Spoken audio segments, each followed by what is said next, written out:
دیکھیے دجال اکبر کے بارے میں جو احادیث ہیں، ایک بات تو یہ کہ وہ کانا ہوگا ایک آنکھ سے، اس کے ماتھے پر لکھا ہوا ہوگا کافارا، ہر مومن پڑھ لے گا چاہے پڑھا لکھا ہو یا نہ ہو، وہ خدائی کا دعویٰ کرے گا، اور اس کی قوتیں کتنی ہوں گی ذرا نوٹ کیجئے، لا تزع قریۃ الا حبطھا فی 40 لیلۃ، مسلم شریف کی روایت ہے، پوری دنیا میں ایک ایک بستی کے اندر وہ گھوم جائے گا صرف 40 دنوں میں۔ کیسی سواری اس کے پاس ہوگی، کیسی صورت والی سواری ہوگی، اب تو کچھ اندازہ ہے نا۔ آخر ہماری فضا میں ظاہر بات ہے ہمارے ہوائی جہاز 24 گھنٹے میں گزر سکتے ہیں مشرق سے مغرب تک۔ نمبر 2، اس کے 2 کانوں کے مابین 80 گز کا یا 80 ہاتھ کا فاصلہ ہوگا۔ اس کے گدھے کی ماں بین حافر ہمارے ہی حافر آخر مسیرت یومین و لیلۃ، اس کے گدھے کی ایک قدم اور دوسرے قدم کے درمیان ایک دن رات کے سفر کی مسافت ہوگی۔ اب ظاہر بات ہے اس کا گدھا کون ہے آج؟ ہوائی جہاز۔ ینادی بصوت لہ یسمع ما بین الخافقین، کنز العمال میں بھی ہے، مسند احمد بھی حدیث ہے، وہ آواز دے گا ایک ایسی آواز سے جس سے مشرق اور مغرب کے درمیان سب لوگ سنیں گے۔ ہو گیا کہ نہیں؟ بش کی تقریر سب سنتے کہ نہیں؟ سخرت لہ انہار الارض واعصارها یامر السماء فتمطر والارض فتنبت، اس کے لیے تمام دریا اور پوری زمین مسخر کر دی جائے گی۔ وہ جب حکم دے گا آسمان کو بارش برسائے گا، مادر ذات انجھ اکمہا اس کو ٹھیک کرے گا، کوڑی کو ٹھیک کرے گا۔ یہ حضرت عیسیٰ والے معجزے ہیں۔ یحیی الموتیٰ، مردوں کو زندہ کرے۔ آج جو ہے کلوننگ اس جگہ تک پہنچ چکی ہے کہ آپ کے والد کی قبر سے لاش میں سے کوئی تھوڑا سا ٹکڑا نکال کر والد بنائے جا سکتے ہیں۔ یہ دوسری بات ہے کہ ابھی بحث چل رہی ہے، ہیومن کلوننگ کی کھلی اجازت نہیں دی جا رہی، لیکن آ گیا۔ ایک آدمی کو چیر کر 2 ٹکڑوں میں بانٹے گا اور پھر زندہ کر دے گا۔ وَيَبْعَثُ مَعَهُ الشَّيَاطِينَ عَلَى صُورَةِ مَنْ قَدْ مَاتَ مِنَ الْآبَاءِ وَالْأُمَّهَاتِ وَالْإِخْوَانِ فَيَأْتِي أَحَدُهُمْ إِلَىٰ أَبِيهِ وَأَخِيهِ فَيَقُولُ أَلَسْتُ فُلَانًا أَلَسْتَ تَعْرِفُنِي، اس کے ساتھ شیاطین جن کا لشکر ہوں گے، اور ان کی صورتیں وہ بنا دے گا لوگوں کے مرے ہوئے ماں باپ اور بھائیوں کی سی، اور وہ آ کر کہیں گے دیکھو میں تمہارا باپ نہیں ہوں، پہچانتے نہیں مجھے، میں تمہارا بھائی نہیں ہوں، پہچانتے نہیں ہو مجھے، ارے میں تمہاری ماں نہیں ہوں، پہچانتے نہیں ہو، یہ خدا ہے، اس کو کرو سجدہ۔ عام کفر و الحاد۔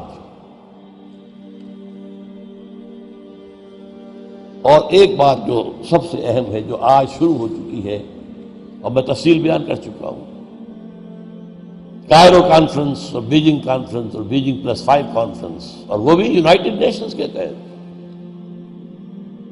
آخر من یخرج الیہ النساء، آخر میں جو اس کی پیروی کے لیے نکلے گی گھروں سے وہ عورتیں ہوں گی۔ حتیٰ ان الرجل لیرجع الی امہ وابنتہ واختہ وعمتہ فیوثقها، یہاں تک کہ ایک بندہ مومن جائے گا دوڑ کر اپنے گھروں میں، اپنی ماں کو، بہن کو، بیٹی کو، بیوی کو باندھ کر جکڑ کر رکھنے کی کوشش کرے گا، اور وہ رسیاں توڑا کر اس دجال کے پیچھے بھاگے گا۔ وہ نقشہ ہے آج۔ ایک حکم پر یہ شیطان مشرف جو ہے ہمارے ہاں 30% سیٹیں سب عورتوں کے لیے مقرر کر دیں۔ بھائی امریکہ تک میں نہیں ہے، تو ان کی پیروی کر رہے ہو، وہاں بھی نہیں ہے یہ ہم ان سے بڑھ کر ان کے مقاصد کی تکمیل میں ان سے آگے جا رہے ہیں۔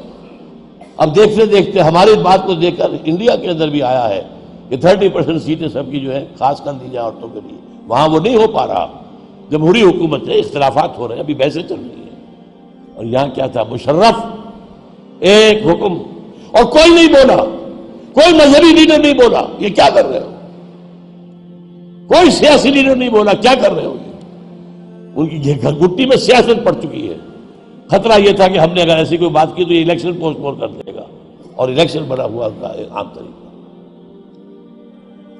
بہرحال یہ دجالیت جو ہے، دجال اکبر، یہ آنا ہے۔ یہ ہوگا کون؟ اس میں احادیث کے اندر اختلاف ہے۔ ایک واقعہ یہ بھی ملتا ہے کہ حضور ہی کے زمانے میں یہودیوں میں ایک بچہ پیدا ہوا، ابن سیاد۔ وہ بڑا غیر معمولی قسم کی صلاحیتیں اس میں تھی، وہ اپنی پیٹھ کے پیچھے سے بھی دیکھتا تھا، وہ سوتا تھا تو اس کا دل نہیں سوتا تھا، وہ پوری طریقے سے اس کے حواس جو ہیں وہ بیدار رہتے تھے۔ تو حضور نے اس کے کچھ حالات وغیرہ کا باقاعدہ مشاہدہ کیا، یہ سوچتے ہوئے کہ شاید یہی دجال بن جائے۔ حضرت عمر نے کہا بھی کہ آپ مجھے حکم دیں میں اس کی گردن اڑا دوں۔ فرمایا نہیں، اگر تو یہ وہ ہے تو اسے قتل کریں گے عیسیٰ ابن مریم، تم قتل کرنے والے نہیں ہوں گے، اور اگر یہ وہ نہیں ہے تو خام کا ناحق خون کا جو ہے تمہارے اوپر الزام آ جائے۔ پھر ایک صحابی رضی اللہ تعالی عنہ، تمیم داری،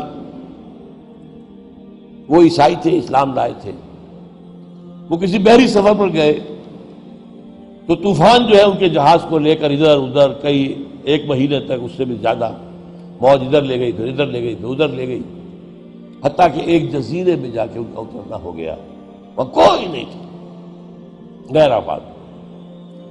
اندر کچھ گئے تو انہیں ایک عجیب سی مخلوق نظر آئی، جساسا، کہ نہ اس کا پتہ چلتا تھا منہ کدھر ہے دم کدھر ہے۔ اس نے کہا تم کیا کرنے آئے ہو؟ دیکھو فلاں صومعہ ہے، ذرا ادھر جاؤ، گھنا جنگل ہے، وہاں جو ہے ایک صومعہ ہے، چرچ ہے، اس میں ایک آدمی تمہارا انتظار کر رہا، جاؤ۔ وہاں گئے تو دیکھا کہ ایک بہت قوی ہے، بہت لمبا چوڑا، رسیوں میں اور چینز کے اندر جکڑا ہوا انسان، انسانی شکل۔ اور اس سے پھر مکالمہ ہوا، کچھ سوالات کیے، کیا بحیرہ گلیلی میں پانی ہے؟ کہاں جی ہے؟ اچھا، ایک وقت آئے گا کہ پانی نہیں رہے گا، حضرت عیسیٰ علیہ السلام کی آمد کے بعد جب یاجوج ماجوج آئیں گے تو یہ سارا پانی پی جائے گا، کوئی قطرہ نہیں بچے گا۔ اس طرح کئی سوالات کیے، اور پھر اس نے غالباً یہ کہا کہ میں دجال ہوں، مجھے ابھی اللہ نے گرفتار کیا ہوا ہے، پھر اب وقت آئے گا مجھے چھوڑے گا۔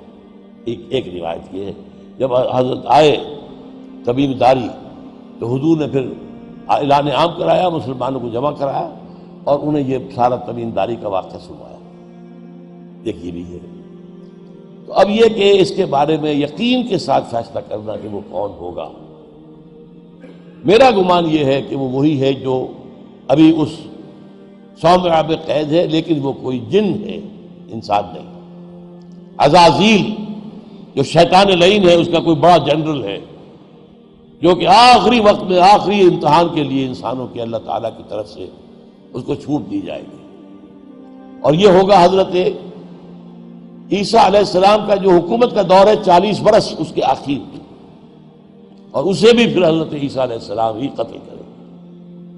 لیکن اس سے پہلے یہ ہے کہ اتنی بڑی ہوا چل چکی ہوگی کفر اور الحاد کی، اور جو ہے زوال آ چکا ہوگا، کہ پھر حضرت عیسیٰ کا انتقال ہونے کے بعد کچھ ہی عرصے کے بعد اللہ تعالیٰ ایک خاص ہوا بھیجے گا کہ جن کے دل میں بھی ایمان ہے ان کی جانیں بڑی آسانی سے، سہولت سے نکل جائیں گی۔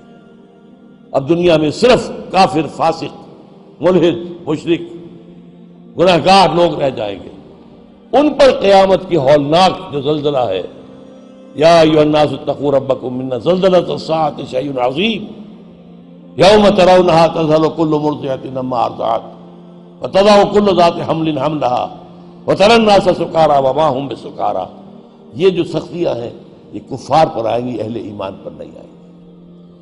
اب یہ ہے میرے اور آپ کے لیے انفرادی سطح پر تو فیصلہ کیجئے، ہم اپنے اندر سے دجال کو نکالیں۔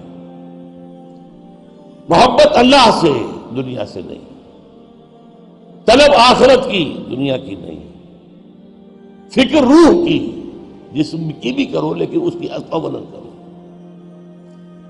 اور وہ نظام قائم کرو جس میں حقیقت اللہ کی ہو، جس کے معاشی نظام میں سے سود اور جوئے کو نکال کر باہر کر دیا گیا ہو، معاشرہ وہ ہو جس میں عفت و عصمت کی ویلیوز ہو، شرم اور حیا کی ویلیوز ہو، خاندان کا ادارہ مضبوط ہو۔ یہ سارا کام اجتماعی سطح پر، اور خود اپنے ایمان کو اتنا مضبوط کرو کہ اگر ہماری اپنی زندگی میں وہ دجال اکبر کے آنے کا وقت ہو جائے تو ہم اس کی سختیوں کو جھیل سکیں، برداشت کر سکیں، ان امتحانات میں سے گزر سکیں اور ایمان کے اوپر ثابت قدم رہ سکیں۔ اللہ تعالی ہمارا مددگار ہو۔ اقول قولی ھذا واستغفر اللہ لی ولکم ولسائر المسلمین والمسلمات۔